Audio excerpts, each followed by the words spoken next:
નમસ્કાર. Sunshine આયુર્વેદાથી Jayesh Patel. 14 November એટલે world diabetes દિવસ.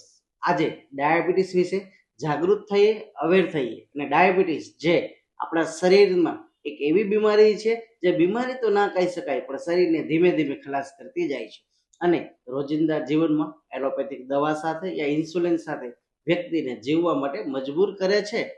જો આપણે પણ ડાયાબિટીસ વિશે થોડા જાગૃત થઈએ તો ભારતના આયુર્વેદિક ઘણા ગ્રંથો એવા છે જેમાં ચરક સંહિતા, અષ્ટાયમ હૃદયમાં ઘણી બધી આયુર્વેદિક ઔષધિઓ વિશે જણાવ્યું છે કે જે ઉપયોગ કરવાથી આપણે સુગર લેવલને નિયંત્રણમાં રાખી શકીએ છીએ અને થોડી લાઈફસ્ટાઈલ બદલીએ, મીઠાશ પ્લેટમાં ઓછી કરીએ, હૃદયમાં અને ઓટ પર વધારીએ, સંબંધ પણ સુધરશે અને ડાયાબિટીસ પણ નિયંત્રણમાં આવશે. ચાલો વર્લ્ડ ડાયાબિટીસ દિવસ નિમિત્તે એક સંકલ્પ લઈએ કે હું આજથી પ્લેટમાં મીઠાશ ઓછી કરીશ અને દિલમાં અને હોઠ પર વધારીશ.